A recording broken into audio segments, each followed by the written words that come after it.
बैठे हुए और जहां तक इस माइक की आवाज जा रही है, आप सभी लोगों को नमो बुद्धाय, जय भीम से अभिवादन करता हूं। साथियों, बाबा साहब अम्बेडकर की 121वीं जयंती के उपलक्ष्य में आज डॉक्टर भीमराव अंबेडकर छात्रावास गांधी गली गोलघर में यह कार्यक्रम आयोजित हुआ है। आज बड़े हर्ष की बात है और एक बेहतर कदम उठाया गया है। माता सावित्रीबाई फुले के नाम पर यहाँ लाइब्रेरी खोली गई है और उसके लिए तमाम सुझाव आए हैं, उसका हम लोग पालन करेंगे। दूसरा, सामाजिक न्याय और बाबा साहब डॉक्टर भीमराव अंबेडकर विषय पर गोष्ठी है।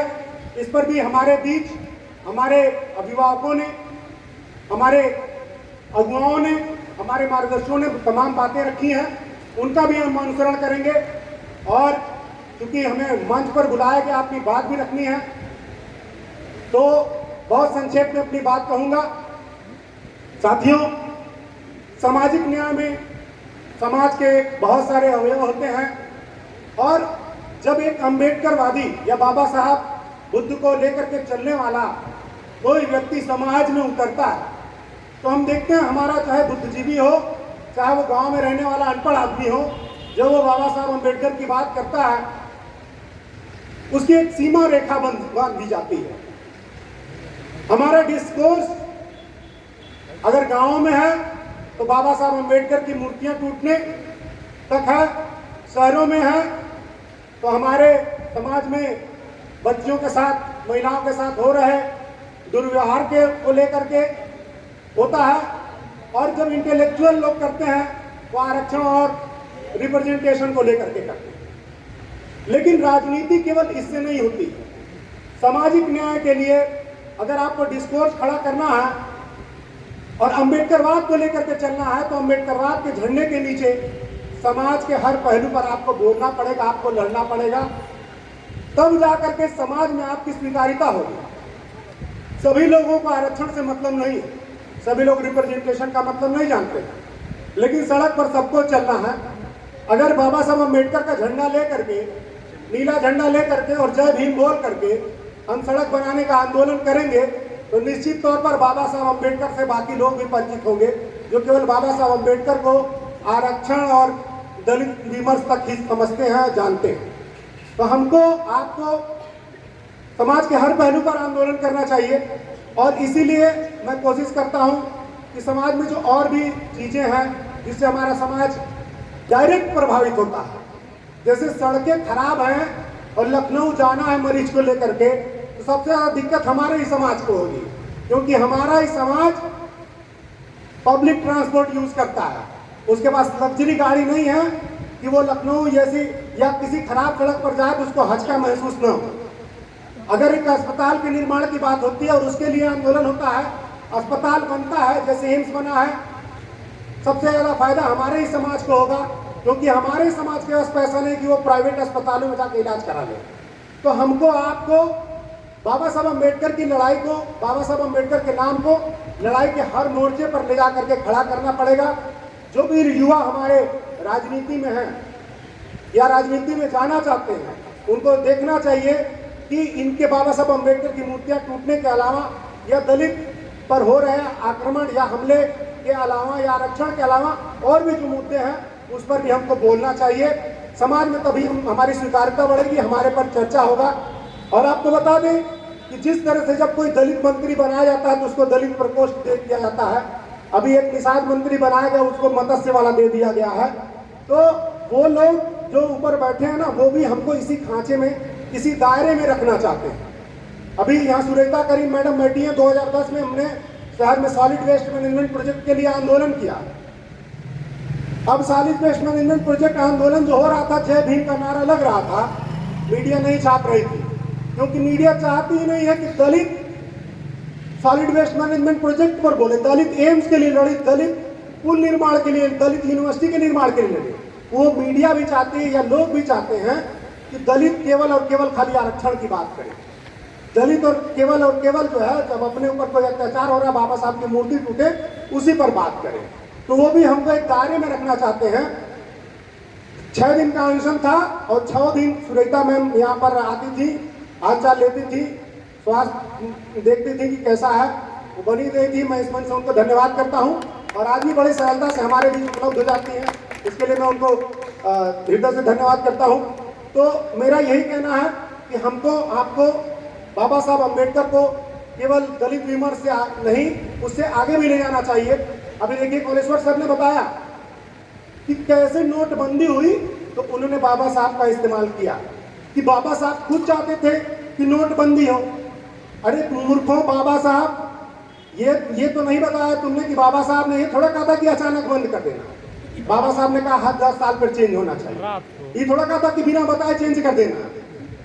तो अब वो नरेंद्र मोदी या जुमलेंद्र जो सर ने नाम बताया है, वो जब इस बात को बोलेगा, बाबा साहब अम्बेडकर का इस्तेमाल करेगा नोटबंदी में, तो वो अपने तरीके से करेगा, अपने हिसाब से उनकी परिभाषा तय करेगा। और जब भी नोटबंदी को लेकर के या आर्थिक व्यवस्था को लेकर के बाबा साहब अम्बेडकर की बात होगी, तो जो हमारा समाज आर्थिक बात पर नहीं रखता, जैसे नोटबंदी पर कोई अम्बेडकरवादियों ने आंदोलन नहीं किया, केवल जो हाईली कह लीजिए हाई सोसाइटी के लोग थे या हाईली इंटेलेक्चुअल लोग थे, उन्होंने अपनी बात रखी, लेकिन सड़क पर कोई नहीं उतरा। हम लोग उतरे थे, हम लोग नोटबंदी का विरोध भी किए थे, जेल भी गए थे उसमें। तो नोटबंदी का जो मामला था उसमें देखिए किस तरह से बाबा साहब को विलेन बना दिया। तो जब हम जो समाज के विभिन्न अवयव हैं उनमें हम बाबा साहब को नहीं लेकर के जाएंगे तो वो लेकर के जाएंगे, और जब वो लेकर के जाएंगे तो अपने तरह से लेकर के जाएंगे, अपने हिसाब से उनकी व्याख्या कर देंगे। और जिस तरह से बाबा साहब अम्बेडकर का आने लेकर के नोटबंदी किया गया और इस देश की अर्थव्यवस्था को गर्त में नहीं सबसे नीचे डाल दिया गया, आज 90% GDP का हमारे ऊपर कर्जा हो गया है और सारा विलेन बाबा साहब अम्बेडकर को बना दिया इन्होंने। तो हमको इससे बचना पड़ेगा और उसकी बचाना पड़ेगा, इसकी जिम्मेदारी भी हमारी बनती है। दूसरी बात मैं कहना चाहूंगा, इसके बाद मैं खत्म कर दूंगा तीसरी बात कह के। दूसरी बात मैं कहना चाहूंगा कि हमारा जो समाज है, जो भी हमारे सामाजिक लोग हैं, सामाजिक आंदोलन करने वाले लोग हैं और राजनीति में चुनाव लड़ने वाले लोग हैं, इन दोनों लोगों को दो खांचे में रखना पड़ेगा। हमको सामाजिक आंदोलन, सामाजिक राजनीति और चुनावी राजनीति में अंतर करना पड़ेगा। देखिए शुतुरमुर्ग होता है ना, वो रेत में सर डाल लेता है, उसको चारों तरफ से अंधेरा दिखाई देता है, सोचता मैं दुश्मन से बच गया हूँ, उसका पूरा शरीर बाहर होता है। इसी तरह से हम अम्बेडकरवादियों की स्थिति हो गई है। हमको लगता है कि हम जाग गए हैं, थोड़ा सा जागरूक हो गए हैं, तो पूरा जमाना जागरूक हो गया है। तो हमको लगता है अगर हम सोचते हैं कि इनको वोट देना है, इस बात पर वोट देना है, तो सारा जमाना उसी बात पर वोट देगा। ऐसा नहीं है। अभी बहुत बड़ी संख्या में लोग धार्मिक अंधभक्त हैं। हमारे समाज में जो भी लोग चुनाव लड़ते हैं, जो अम्बेडकरवादी बन के चुनाव लड़ता है, फिर जा करके वो देखता है देवी देवताओं को माला पहनाने लगता है, तो वो क्या होता है कि हम लोग उसको सीधे आड़े हाथों ले लेते हैं। अरे भाई, चुनावी राजनीति अलग चीज है और सामाजिक राजनीति अलग चीज है। सामाजिक मंच पर हम कुछ भी बोल सकते हैं, खरा खरा बोल सकते हैं, क्योंकि हमको किसी का वोट नहीं लेना, किसी की परवाह नहीं है। एक वोट सबका बराबर है, चाहे धार्मिक अंधभक्त हो, चाहे बहुत जागरूक हो, इंटेलेक्चुअल हो, चाहे दारूबाज हो, वोट उसका बराबर है। तो जब हम राजनीतिक मंच पर जाते हैं तो बहुत सारा समाज हमको साधना होता है, वोट लेना होता है, तो वो अपने हिसाब से दूसरा भाषण करते हैं। तो हमको राजनीतिक में सक्रिय लोगों को भी थोड़ा सा तवज्जो देना चाहिए, थोड़ा सा उनके ऊपर हम लोगों को कड़ा नहीं होना चाहिए, होपलेस नहीं करना चाहिए उनको। हमारे इंटेलेक्चुअल क्या करते हैं, सीधे सीधे उनसे दूरी बना लेते हैं। अरे ये जाके ही कटपाटा दिखाओ कटपाटा। हमको समझना चाहिए चुनावी राजनीति अलग है, सामाजिक राजनीति अलग है, और सामाजिक राजनीति करने वाले लोगों को चुनावी राजनीति से दूर रहना चाहिए, चुनावी राजनीति करने वाले लोगों को सामाजिक राजनीति से दूर रहना चाहिए। दोनों जब मिलते हैं तो समाज अपने आप को ठगा हुआ महसूस करता है। और आपको बता दें साथियों, हमको इस पीढ़ी को बलिदान देना पड़ेगा। 403 ही सीटें हैं उत्तर प्रदेश में और 22 करोड़ की आबादी उत्तर प्रदेश में, जिसमें 15 करोड़ बहुजन समाज के लोग हैं। 403 सीटों में हर कोई विधायक नहीं बन सकता है, बहुत सारे लोग कुर्बानी देंगे तब जाकर के एक विधायक बनेगा। तो जो सामाजिक राजनीति कर रहे हैं, समाज के लिए लड़ रहे हैं, उनको थोड़ा चुनाव लड़ने से बचना होगा, त्याग करना होगा, ये मान के चलना होगा कि हम चुनाव में नहीं आ पाएंगे। और अंतिम बात हम ये कहना चाहेंगे कि साथियों, बहुत सी बातें हो रही कि इंस्टीट्यूशन पर हमला हो रहा है, बुलडोजर चल रहा है, ये हो रहा है, ये इसमें सकारात्मक होने की जरूरत है। आप समझिए, हमारे समाज में दो तरह के लोग हैं। एक है जो दूसरे को देख करके, दूसरा गड्ढे में गिर रहा उसको देख करके, या महापुरुषों के संघर्ष को देख करके, या ऐसे सभाओं में आकर के समझ करके अपनी विचारधारा बदल करके अपना रास्ता बदल देता, अपने भोजन समाज में आ जाता है और वो हमारे महापुरुषों के बताए रास्ते पर चलने लगता है, परिवार में अनुसरण करने की कोशिश करता है। एक वो होते हैं जिनको इससे कोई फर्क नहीं पड़ता है, उनको फर्क कब पड़ता है जब उनके ऊपर जूता पड़ता है। और आपको बता दें, जूता पड़ने के बाद फर्क जिनको पड़ता है उनकी संख्या बहुत ज्यादा है। तो सकारात्मकता की बात यह है कि जब से ये सरकारें आई हैं, चाहे मोदी जी हो, चाहे योगी जी हो, चाहे आरएसएस हो, ये सरकारें जब से आई हैं तब से उन लोगों को बहुत कायदे से जूता पड़ रहा है और बहुत कायदे से उनको होश भी आ रहा है। तो ये सकारात्मक बात है। इस समय अम्बेडकरवाद को फैलाने का सबसे स्वर्णिम अवसर है, क्योंकि बहुत सारे लोग जूता खाद करके भटक रहे हैं, उनको बुलाइए, आओ। अब समझ में आया ना कौन झंडे के नीचे रहना है? समझ में आया कि नहीं समझ में आया? समझाने की जरूरत है। आप देखिए, जो परलौकिक शक्तियों पर विश्वास रखते थे, सीए एनआरसी आया, बाबा साहब अम्बेडकर की फोटो और संविधान हाथ में दिखाई देने लगा कि नहीं लगा? इसके पहले उनको कुछ समझ में नहीं आता था। और बहुत सारे लोग हैं जिनके घरों पर आज बुलडोजर चल रहा है, समझ में आ रहा है बाबा साहब अम्बेडकर। अभी बहुत सारे लोग नौकरियों में जिनके बात करते कि समाज का क्या नाम है, गद्दार मत बनिए, तो बहुत सारे लोग नौकरियों में आकर के समाज को भूल गए। तो आज उनकी जब नौकरियां छीनी जा रही हैं, उनके ऊपर भी जूता पड़ रहा है, तो उनको भी अकल आ रहा है। और आपको एक बहुत बड़ा उदाहरण देता हूं। 13 पॉइंट रोस्टर से पहले ज्यादातर प्रोफेसर लोग समाज से किनारे रहते थे, बहुत कम लोग थे जो बोलते थे। लेकिन जो 13 पॉइंट रोस्टर आया, इनको समझ में आ गया 50 लाख रुपया रख करके हम अपने बेटुआ भर्ती करा करते जुगाड़ लगैले बाटी। अब लगा तो जुगड़वा काम नहीं करी, चलो अब उतरते हैं मैदान में, ठीक है। तो 13 पॉइंट रोस्टर का जब जूता पड़ा लोग आए, तो ये स्वर्णिम समय है अम्बेडकरवाद का। और आप हो सकता है मनुवादियों से न लड़े हो, आपको मौका न मिला हो बाबा साहब अम्बेडकर की तरह संघर्ष करने का या भगत सिंह की तरह संघर्ष करने का। इस समय हमारे पास मौका है और हम लोग जो लड़ रहे हैं उसका इतिहास लिखा जाएगा।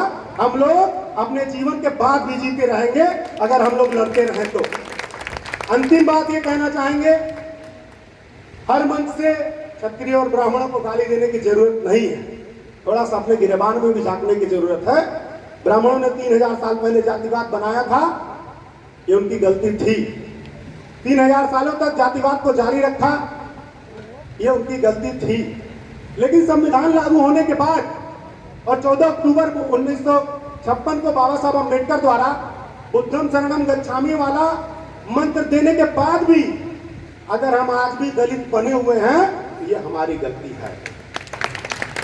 दलित मतलब जातिवादी बने हुए, फांसी धोबी चमार कहीं कड़िया बटे हुए हैं, तो ये हमारी गलती है। गलत करेंगे बताइए?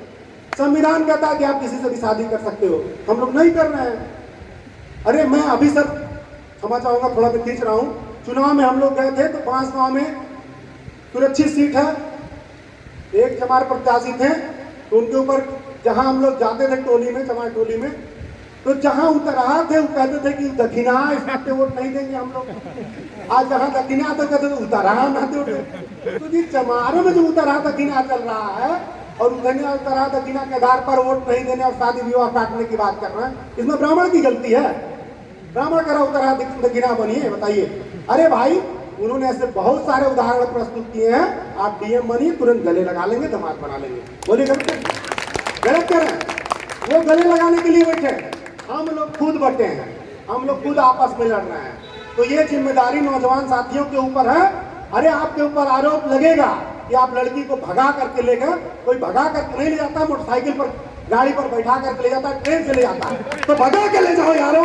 लेकिन इस जातिवाद को तोड़ो, और नहीं तोड़ सकते हो तो समझ लो हमसे बड़ा कोई दोषी नहीं है। क्षत्रिय और ब्राह्मणों को गाली दे करके हम लोग केवल अपना कमी छुपाते हैं, अपना जो निकम्मापन है उसको छिपाते हैं, अपना जो बेईमानी है समाज के जाति को लेकर के उसको छिपाते हैं, अपनी जो गद्दारी है हमारे समाज के महापुरुषों के लिए उसको छिपाते हैं कि ब्राह्मण जातिवाद कर रहा। अरे ब्राह्मण तुम्हारे घर में आकर जातिवाद नहीं कर रहा है ना, यूनिवर्सिटी में कर रहा होगा, भर्तियों में कर रहा होगा, या सचिवालय में कर रहा होगा।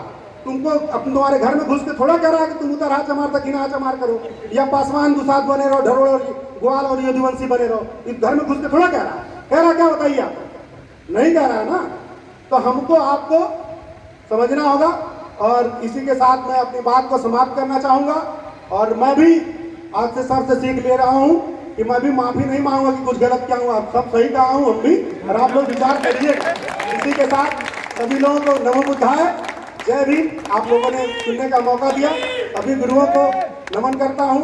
आप लोग ऐसे आशीष बनाए रखिए, हम लोग लड़ाई जारी रखेंगे, दिशा निर्देश देते रहिए, आपके दिशा निर्देश पर चलते रहेंगे। और इस पुस्तकालय को शुरू करने में बहुत सारे लोगों ने योगदान दिया है, जिनका नाम हम लोग इस मंच से नहीं ले पा रहे हैं। उन सभी लोगों को हम लोग बहुत दिल से शुक्रिया करते हैं, धन्यवाद करते हैं। और मैं अपने भाइयों का धन्यवाद चाहता हूं जो अम्बेडकर छात्रावास में यहाँ पर मौजूद हैं। उन सभी साथियों को मैं धन्यवाद करना चाहता हूँ।